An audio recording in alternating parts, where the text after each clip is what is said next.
সম্প্রতি লক্ষ্য করা যাচ্ছে যে মির্জা ফখরুল ইসলাম আলমগীর কিছু কথা বলছেন, সেগুলো একেবারেই ভয় ধরানোর মতো। কেন তার মধ্যে এই হতাশা বা শঙ্কা বুঝতে পারছি না। কিন্তু যেটা বুঝতে পারছি পরিষ্কারভাবে যে তিনি মূলত যেটা ইঙ্গিত দেওয়ার চেষ্টা করছেন যে যারা ফ্যাসিবাদ বিরোধী আন্দোলন করেছে তাদের মধ্যে বিভাজন বিভক্তির কারণে ফ্যাসিবাদ ফিরে আসার সম্ভাবনা তৈরি হয়েছে। এটা আসলেই খুবই বিপজ্জনক। মানে আত্মঘাতী বা আত্মহননমূলক আ যখন কর্মকাণ্ড বাড়ে, তখন শত্রুরা খুব দ্রুত প্রবেশ করে। সম্ভবত সেরকম কিছু শঙ্কা তৈরি হয়েছে, যার কারণে মির্জা ফখরুল ইসলাম আলমগীর কিন্তু এখন এই ব্যাপারে বক্তব্য রাখছেন এবং বেশ পরিষ্কার সরাসরিভাবে কিছু কথা বলছেন। যদিও তিনি নাম বলছেন না, কিন্তু আকার ইঙ্গিতে সবকিছু বুঝিয়ে দিচ্ছেন। তিনি বলছেন, পরিকল্পিতভাবে ভয়াবহ অবস্থা তৈরির চেষ্টা চলছে। আন্দোলনকে জুলাই আগস্ট মাসের ভিন্ন দিকে নেওয়া হচ্ছে, এমন কিছু কাজ হচ্ছে যার মধ্য দিয়ে ফ্যাসিবাদের ফিরে আসার সম্ভাবনা বেড়ে গেছে। মির্জা ফখরুল ইসলাম আলমগীর তো একদম রাজনীতির হট সিটে বসা। তিনি বুঝতে পারেন যে আসলে কেন, কি কারণে এই রকম পরিস্থিতি। সেই কারণেই বলছি যে মির্জা ফখরুল ইসলাম আলমগীরের বক্তব্যটা খুবই লক্ষণীয় এবং ইঙ্গিতপূর্ণ। আমি জানি না যে তার বক্তব্যকে কেউ ফলো করছে, নেগেটিভ ভাবে নিচ্ছে নাকি না ইতিবাচক ভাবে নিচ্ছে, এটা আমি ঠিক বুঝতে পারছি না। কিন্তু তিনি কিন্তু সঠিক সত্য কথা বলছেন, আমি এখন পর্যন্ত যেটা আমার ধারণা। জাতীয় প্রেস ক্লাবে জাতীয় কবিতা পরিষদ আয়োজিত রাষ্ট্র পুনর্গঠনে লেখক শিল্পীদের ভূমিকা শীর্ষক মতবিনিময় সভায় তিনি এই কথা বলেন। মির্জা ফখরুল বলছেন, এতদিন ধরে যে ত্যাগ, প্রিয় মানুষের চলে যাওয়া, সবকিছু ছাড়িয়ে কেমন যেন একটা ভয়াবহ অবস্থা তৈরি হচ্ছে। অত্যন্ত পরিকল্পিতভাবে পতিত ফ্যাসিবাদ এই অবস্থা তৈরি করছে। যারা ফ্যাসিবাদের বিরুদ্ধে লড়াই করেছে তারা কেন বিভাজন তৈরি করছে, এমন প্রশ্ন রাখেন তিনি।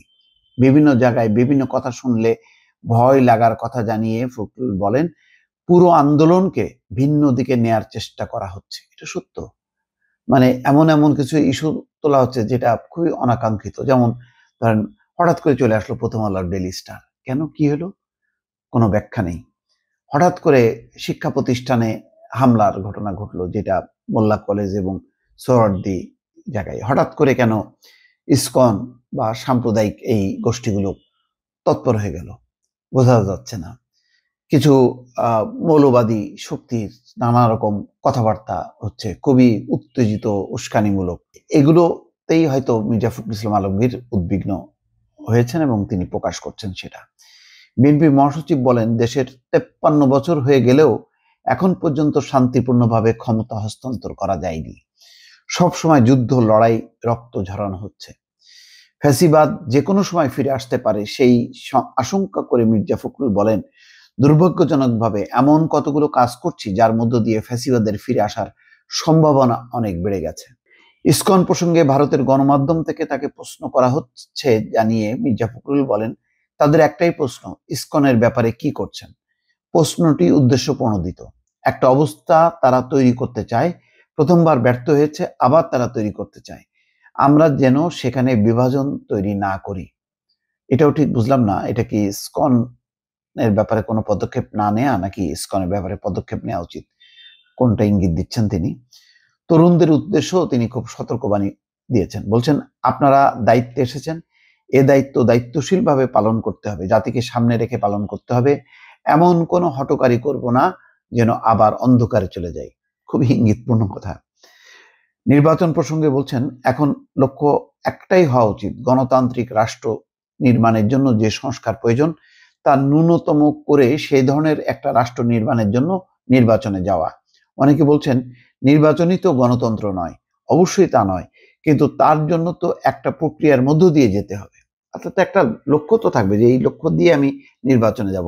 ফলে নির্বাচনটাকে সামনে রাখতে হবে। অর্থাৎ রোড ম্যাপটার কথা তিনি হয়তো জোর দিয়ে বলছেন। জাতি গঠনে কবি লেখকদের বিভিন্ন সময় ভূমিকার কথা উল্লেখ করে বলেন, ফ্যাসিস্ট হাসিনা সরকারের সময় সেই ভূমিকা সেভাবে লক্ষ্য করা যায়নি। ভয় ছিল, আতঙ্ক ছিল, যোগ্য মানুষরা কথা বলতে পারেননি, লিখতে পারেননি। এখন লেখকদের দায়িত্ব অনেক বেড়ে গেছে। লেখক ও অধ্যাপক সলিমুল্লাহ খান বলেন, চট্টগ্রাম সহ বিভিন্ন জায়গার কর্মকাণ্ডে দেশে একটি অশনি সংকেত দেখা যাচ্ছে। এই জন্য কবি, সাহিত্যিক, রাজনীতিক সবাইকে জাতীয় প্রশ্নে এক হতে হবে। কোনোভাবেই স্বৈরাচার প্রত্যাবর্তনের পথকে সুগম করা যাবে না। এই জন্য জনগণের ইচ্ছাকে মূল্য দিতে হবে, কিন্তু সেটা শুধু নির্বাচন নয়।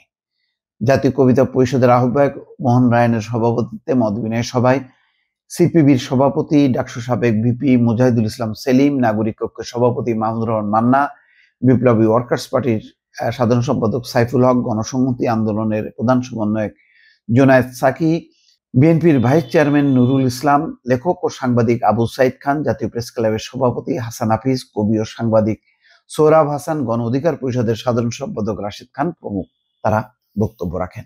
খুবই চমৎকার অনুষ্ঠান, কিন্তু খুব সিগনিফিকেন্ট কিছু কথা বলেছেন মির্জা ফখরুল ইসলাম আলমগীর। দর্শক ভালো থাকবেন, আল্লাহ হাফেজ।